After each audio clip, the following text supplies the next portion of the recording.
Salut tout le monde, j'espère que vous allez bien. Alors aujourd'hui on se retrouve dans une nouvelle vidéo où on va surtout s'occuper des Oya. Je suis pas du tout apprêtée, désolée par avance pour ceux que ça dérange.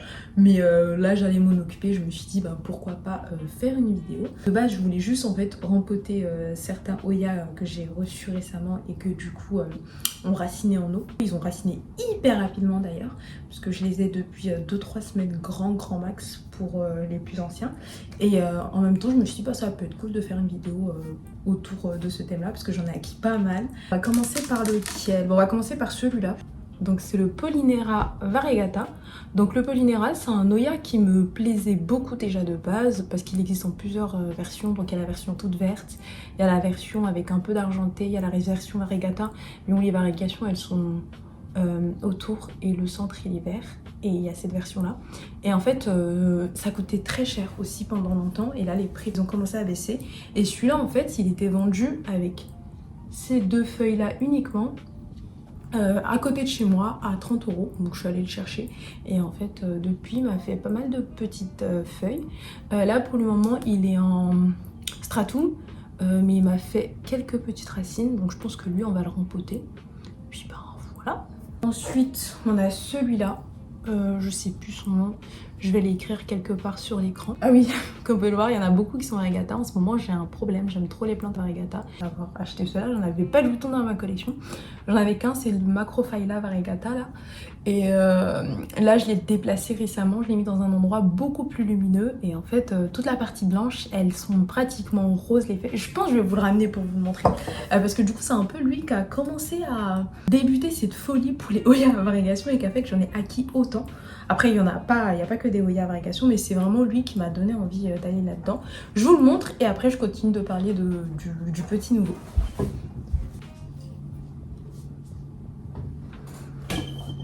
Donc voici mon petit Macrophylla variegata. Les varigations elles sont à l'extérieur et comme vous le voyez, toute la partie blanche elle est vraiment hyper rose. Et en fait ça il me l'a fait depuis que j'ai changé de place parce qu'avant il vivait dans un endroit où la luminosité elle était classique. Et en fait là je l'ai mis dans un endroit qui est hyper exposé. Et toute la partie blanche des anciennes feuilles, c'est elle qui a commencé à devenir rose. Et, il a beaucoup fleuri dernièrement. Bon là comme par hasard quand je vous le montre, il est plus en floraison. Mais je crois qu'il est en train de préparer une prochaine floraison encore. Et il y a certaines feuilles qui m'a fait aussi, j'ai pas trop compris les couleurs. Notamment celle-ci, où c'est jaune. La partie blanche elle est jaune, j'ai pas compris. Et il y en a une seconde. Je crois que c'est... Oui, c'est celle-là. Pareil, la partie blanche elle est toute jaune. Donc ça c'est des nouvelles feuilles qu'il m'a fait depuis qu'il est... que je l'ai changé de place là, donc je comprends pas trop ce qu'il fait, vraiment je le trouve trop mimi. Et lui je le fais cascader, je promets, genre le côté rose là, j'adore, je trouve ça trop beau. Je le mets de côté et puis je continue ce que je disais avec le nouveau. Donc là on est sur des variations vertes sur verte en fait, elles sont au centre et on a un petit peu de splash. Bon là on le voit pas, mais normalement c'est comme ça qu'il est censé pousser. On a du splash et on a du vert au centre. Vert sur vert. Et comme on peut voir, il y a des nouveaux départs ici et ici. Et il y a un départ aussi en bas. Voilà, juste ici. Lui, il était déjà en substrat, donc je vais le laisser comme ça. C'était juste pour vous le montrer. Ensuite, on continue sur les variegata. Les deux que je vais vous présenter, je les ai achetés en même temps. Donc, on a le Euskeliana variegata et le Bella. Alors, ça, c'est étonnant de ma part parce que je suis vraiment pas fan des Oya à petites feuilles. Tous ceux que je vais vous montrer, là, on est sur des feuilles moyennes ou alors des feuilles grosses, mais eux, c'est vraiment des micro-feuilles. Micro-feuilles. Leurs feuilles n'ont pas dépassé ces tailles-là. Et habituellement, je suis pas fan, mais je sais pas, j'ai eu un gros coup de cœur pour ces deux-là. Pourtant, c'est pas la première fois que je les croise. Et avant, je trouvais vraiment pas ça beau. Mais je sais pas, dernièrement, je les trouve sublimes. Donc on a celui-ci qui est déjà en substrat, donc je vais le laisser tranquille. On a quelques racines. Et là, depuis qu'il est chez moi, il m'a fait deux nouvelles petites feuilles. Donc je vais essayer de montrer sans renverser les deux feuilles là, qui sont juste ici, les deux nouvelles. Elles sont hyper belles. Et là, il est déjà en train d'en préparer les prochaines. Donc je pense que ça va plutôt bien. C'est vraiment la couleur que je trouve super belle. J'ai envie que ça focus sur la plante plutôt que sur moi. Bon, ça ne veut pas focuser dessus. Vraiment le gros flop. Et là, bah, c'est le Bella. Lui, pour le coup, il m'a été vendu en cutting non raciné. Donc, je l'ai mis en eau. Il a toujours pas raciné encore pour le moment. Mais il commence déjà à me faire des nouvelles feuilles. Donc, bon, écoute, on va lui laisser faire sa vie. Et pareil, les variegations, je les trouve super belles. On est vraiment sur des variegations au centre. Et autour, on a le vert classique. Et lui, pour le coup, de ce que j'ai compris, il est assez difficile à raciner. Donc ça me fait peur. Au début quand je l'ai eu en fait il avait des feuilles tout du long là. J'ai tout enlevé pour qu'il ait le plus de troncs possible en eau pour pouvoir raciner. Mais pour le moment ça ne donne rien. J'espère qu'il va raciner prochainement. En même temps je me dis les feuilles elles ont pas l'air d'aller mal. Parce que là quand je les touche elles sont pas molles. Donc je pense que ça va. Enfin, en tout cas on va croiser les doigts pour qu'il racine rapidement. Et comme ça je vais pouvoir le rempoter. Donc là on va pas le rempoter aujourd'hui. Là je pense que c'est tout pour les Oya à variegation. Maintenant on va passer sur des Oya un peu plus classiques. Donc tous ceux que je vous ai montrés je les ai achetés sur le Bon Coin. Et ceux que je vais vous montrer là je les ai achetés sur deux shops différents. J'ai acheté sur Plantopus et sur Oya Passion. Voilà, donc c'est deux shops sur lesquels j'adore acheter des Oya. Et je vais aller me diriger là-dessus plutôt sur des Oya un peu plus difficile à trouver si on peut dire ça comme ça, parce que je trouve que la qualité elle est super bien, les envois ils sont super bien faits, ils ont une belle sélection au niveau des spécimens et même ce qu'ils nous envoient en bouture elles sont très très belles parce que toutes les boutures que je vais vous montrer elles sont non racinées. Celles d'Oya Passion elles sont arrivées avant celle de Plantopus, donc il y a eu 2 semaines d'écart entre les deux, ce qui fait que celles d'Oya Passion elles sont mieux racinées, mais celles de Plantopus elles ont déjà commencé aussi à raciner, donc franchement qualité tip top. Donc je me suis tout d'abord acheté l'Oya Ricardo, donc lui Oya Passion, enfin il vient de chez Oya Passion, et la taille de la feuille, je suis tellement choquée, en fait je m'attendais pas à ce que la feuille soit aussi énorme. Je sais pas si vous vous rendez compte, je la mets à côté de ma tête là, attendez, je la mets à côté de ma tête, après j'ai une petite tête, mais la taille de la feuille est énorme. Je sais pas, je sais pas si on se rend compte. En fait je m'attendais pas à ce qu'il soit comme ça. Je cherchais, parce qu'en fait j'ai beaucoup d'Oya à grosses feuilles, j'adore ça, mais j'en ai pas qui sont ronds. Ceux que j'ai ils ont des formes un peu allongées ou très fins. Et en fait je voulais vraiment un rond. Et le Ricardo il m'a plu, mais je m'attendais pas à ce que la feuille soit aussi grosse, donc je suis trop contente. Au niveau de son look, on a 3 nervures principales, donc une de chaque côté et une au centre.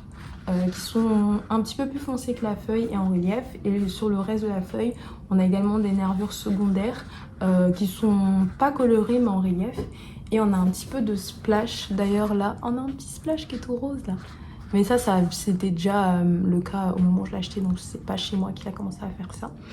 Et il a très bien raciné. Quand je l'ai reçu, c'était un cutting avec 0 racine. Je l'ai mis en eau et honnêtement, au bout d'une semaine, il avait déjà commencé à raciner, comme tous ses copains. Et là, ben, il est déjà en train de repartir. Quand je l'ai eu, il avait ça là. Et ça a continué de grandir. Donc je pense qu'il va me faire des feuilles dessus. Je regarde s'il n'y en a pas. Ah bah tiens là, j'avais pas vu. Ici il y a une feuille qui est en train de repartir. Et il m'a sorti cette nouvelle tige. Où on a également une feuille ici qui est en train de partir. Et puis voilà. Donc lui a rempoté vu qu'il a bien raciné. Je le mets ici. Ensuite, dans cette commande j'ai acheté 3 Oya. Deuxième Oya que j'ai acheté, c'est le Takengon. Donc ça c'est vraiment tout ce que j'aime chez les Oya. On est sur un look un peu préhistorique, avec un côté un peu splash. Les nervures elles sont en relief et elles sont hyper foncées. Et la feuille elle est assez ondulée. Là on le voit pas parce que c'est un spécimen encore jeune. Mais une fois que ça devient adulte, les bords ils sont vraiment très ondulés et c'est ce que j'aime beaucoup là-dessus. Et pareil comme on peut le voir, il a bien raciné, pas encore sorti de nouvelles feuilles, mais ça fait 3 semaines que je l'ai, donc normal qu'il ait rien sorti, mais je l'aime beaucoup. Voilà, donc lui aussi on va rempoter. Et le dernier Oya de cette commande là, c'est le Elliptica. En tout cas lui c'est un Elliptica Round Leaves Kalimantan. Moi j'ai toujours été fan des Elliptica parce que je trouve que ça ressemble vachement à la carapace d'une tortue, j'adore. Et je sais pas pourquoi mais je l'associe beaucoup à l'Oya Hippolazia. Donc c'est un Oya, attendez je vais vous le montrer. Ça va être simple. Donc l'Hippolazia, ça ressemble à ça. Il fait des feuilles plutôt allongées et on a un peu ce côté carapace de tortue, je trouve. La texture est différente parce qu'il a un petit peu des poils. Alors que le Elliptica il est vraiment tout lisse, mais je sais pas pourquoi je les associe pour moi, genre ils sont frères et sœurs. Et du coup lui je l'ai depuis assez longtemps, il adore chez moi, il pousse très très vite et je bouture souvent et j'en vends pas mal et franchement il est très très simple. Et c'est vrai que le Elliptica, j'ai beaucoup eu de mal. Donc j'ai déjà essayé de l'acquérir 2 fois et les 2 fois ils sont morts. D'habitude je l'achetais sur le Bon Coin et là pour le coup je l'ai acheté sur un shop et non chez un particulier. Et regardez-moi la tonne de racines qu'il m'a fait en 3 semaines, genre c'est une folie. Mais je sais pas si c'est parce que celles que j'avais reçues elles ont une mauvaise qualité ou alors c'est parce que c'est pas la même variété parce que du coup là c'est pas juste un Elliptica classique. En tout cas celui-là il va plutôt bien et là il est en train de me sortir une nouvelle tige qui va faire des feuilles là. Donc trop bien. Pareil lui je pense qu'il est prêt à être empoté. Donc là on a fini avec la commande de Oya Passion. Maintenant on va passer à la petite commande que j'ai fait chez Plantopus. Donc voilà, on commence sans plus tarder. Le premier Oya que j'ai pris chez eux, donc dites-vous là, il date d'1 semaine. Et regardez comment ils sont racinés. Genre ça fait 1 semaine je les ai. Et quand je les ai reçus, ils avaient rien. Genre ils étaient rien. C'était juste des tiges vides. Bref. Ça a raciné hyper vite. Après, il faisait très chaud dernièrement, donc je pense que ça a aidé. Après aussi, je pense que ça montre la qualité des plants sélectionnés par le shop parce que même s'il faisait chaud, si la plante en soi... Enfin, le cutting, il n'était pas très qualitatif, ça n'allait pas donner ça. Donc le premier, c'est le Cornery. Lui, j'aime beaucoup parce que du coup, il a des nervures qui sont pas en relief, mais elles sont un petit peu plus foncées que la couleur classique. On a un peu de splash. Et le second que j'ai pris ici, c'est quoi son nom? J'ai oublié. C'est le Kalimatan SLM 04. Donc il ressemble à ça. Ces nervures, elles sont relief, mais elles sont pas du tout colorées. Mais on les voit quand même. Voilà, c'est sa seule caractéristique. Il me fait beaucoup penser... Ah oui, il a un côté splash aussi. Il me fait beaucoup penser à l'Oya Lambi, un truc dans ce style-là. Et je sais pas, il me fait beaucoup penser à ça et il était pas très cher, donc pour compléter la commande c'était pas mal. Donc je me suis dit pourquoi pas tenter et voir ce que ça va donner. Je vous ai présenté tous les petits Oya, maintenant je pense qu'on va passer à la partie rempotage. C'est pour ça d'ailleurs que j'ai changé de décor parce que là-haut, donc dans la chambre, j'ai pas d'espace pour pouvoir rempoter alors qu'ici j'ai ma table où je peux rempoter. Donc c'était plus simple d'être ici. Voilà, j'ai rien de plus à dire. Je vais juste baisser un petit peu le téléphone et comme ça vous pourrez me voir faire un peu ce que j'ai à faire. Voilà, voilà. Alors pour le rempotage, c'est un petit peu la même chose que d'habitude. J'utilise le même substrat que tout le monde. J'utilise mes petites mycorhizes. Et là, je prends des petits pots transparents, c'est les petits pots que j'ai pour les Oya. Donc on va commencer par lequel? Celui-ci là, qui est en...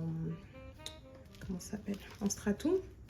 On va essayer de libérer sans péter les racines. Et voilà, on a de jolies racines, trop bien. On le met de côté. Je vais enlever le stratum. Donc pour le polynéra, je pense qu'on va lui mettre ce petit pot parce que j'ai peur qu'avec le grand pot, enfin quoique, on va voir. En fait, et surtout, j'ai peur que... Ah si, ça... Je sais pas. Non, je vais le mettre dans le petit pot parce qu'en fait, il est trop haut. Et ça, les mycorhizes, j'adore en utiliser dans mes rempotages parce que justement, je trouve que ça change beaucoup au niveau du rempotage. En tout cas, j'ai vu une grosse différence avant-après.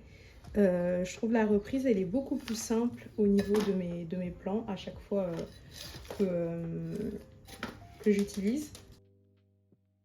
On a rempoté le premier, on va continuer avec les secondes, c'était vraiment trop mignon.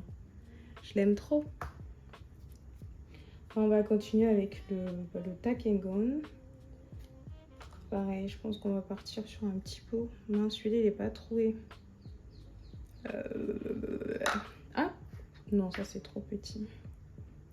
Je sais pas. Je cherche un autre pot. J'ai plus du tout de pot transparent petit. Donc je pense qu'on va partir sur ce pot-là. Et ouais, ça va le faire ça. Parfait.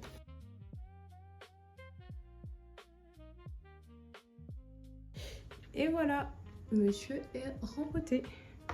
Oui voilà c'est ça, j'avais collé le nom. Ah, je suis en train de faire des catastrophes là. Ici, je vais le décoller pour le mettre sur le pot, si j'arrive. Oh non, ça se décolle archi mal. Bon. Je suis en train de faire du travail caca là. Ah, quoi qu'on voit encore le nom. Bon, je vais faire comme ça, hein. Ça fera très bien l'affaire. Comme ça, je sais ce que j'ai rempoté. Purée, vraiment un travail cracra quoi. On dirait que je suis en maternelle. Anyway, on continue. On va continuer avec celui-ci. On va le mettre dans un gros pot. Parce que comme vous voyez, la tige, elle est vraiment haute. Oula, non, vous voyez rien du tout. La tige, elle est vraiment haute. Et si je mets dans un pot plus bas, en fait, je vais pas pouvoir profiter de toutes les racines qu'il m'a faites. Donc c'est vraiment indispensable d'être dans un pot un peu plus haut. Même s'il est peut-être un peu grand. Mais je pense que c'est le mieux.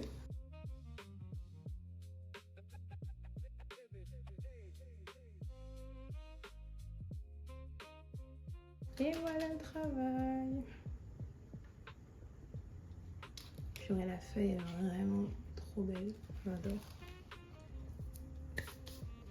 On va continuer avec oui. Là pareil, il faut que je décolle. Je suis trop bête, j'aurais pas dû les coller. Mais je savais pas que ça allait être aussi compliqué à décoller.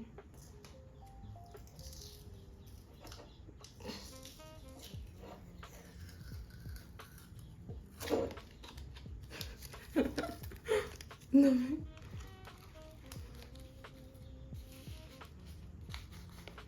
Ouais, j'ai la partie supérieure qui s'est décrochée seulement. Bon, on va continuer avec celui-là. Lui, je pense que je peux le mettre dans un pot haut. Oui, il a une tige courte, mais il a beaucoup de racines, donc je pense que ce pot-là, c'est le mieux pour lui.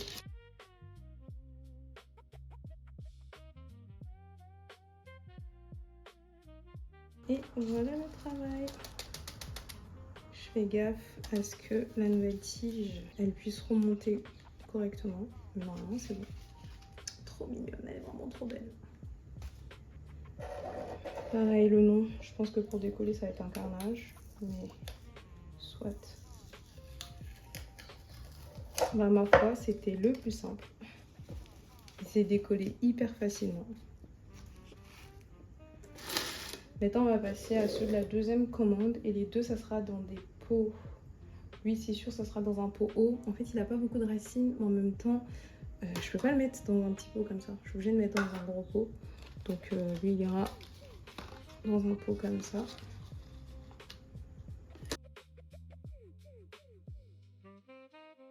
J'espère que ça va pas faire trop pour lui. On va croiser fort les doigts parce que je sais que les Oya, ils aiment bien être dans des pots serrés. Oh purée, j'en ai renversé partout. Mais là, pour le coup, j'ai pas d'autres options. J'ai pas de pot assez haut, mais plus fin que ça. Donc j'espère que ça va le faire pour celui-là. Parce qu'en fait, j'ai vraiment envie que toutes les possibilités de racinage se fassent le long du tronc. Parce que tout le long du tronc, il y a plein de petites racines qui sont en début de vie. Et j'ai vraiment envie qu'elles soient dans du substrat et pour maximiser les chances de faire le plus de substrat possible. Et voilà pour la petite dame. Et le petit dernier, je peux mettre dans un petit pot. Je pense que je vais essayer de trouver un petit pot noir comme j'ai utilisé pour le Takengon. Bon, j'ai pas de tout petit pot. Je pense que je vais prendre celui-là. Il est pas troué, donc il faut que je fasse gaffe à l'arrosage. Et là, j'ai rien pour trouer. Je vais peut-être essayer avec un tournevis.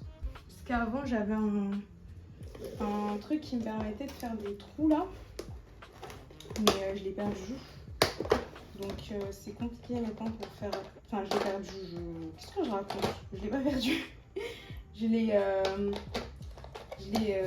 abîmé. Je sais pas comment il a arrêté de fonctionner du jour au lendemain. Donc j'ai plus rien pour pouvoir faire des trous.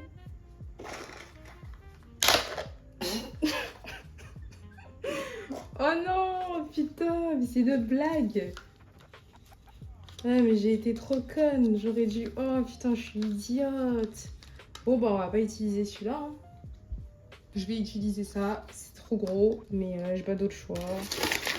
J'ai tout pété, là je suis en train de perdre patience.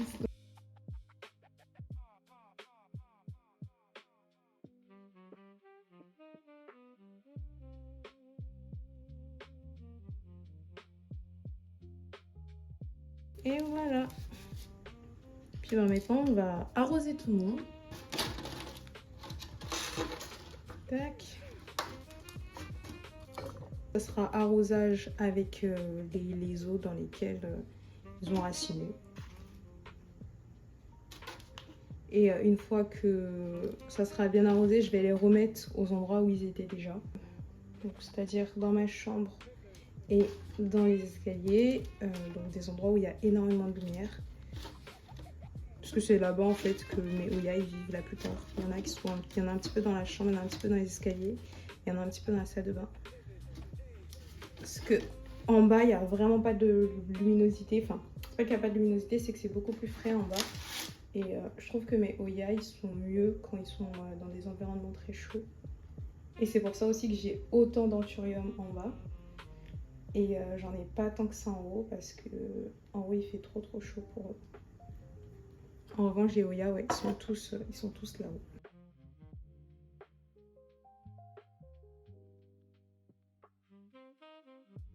Et voilà, tout le monde est arrosé. Maintenant je pense que je vais les laisser les pieds dans l'eau, qu'elles boivent un petit peu toute l'eau qui est en dessous, que le substrat se réhydrate à peu près, comme je vous ai dit, les placer aux endroits où ils étaient déjà de base. Du coup, je voulais vous remercier d'avoir visionné la vidéo, j'espère que ça vous a plu, ça change un petit peu d'habitude parce que c'est vrai que les Oya c'est une famille que j'adore mais je vous présente pas souvent. Puis ben là je me suis dit c'est le moment, j'en ai acquis pas mal cette année et surtout les Oya en fait c'est petit.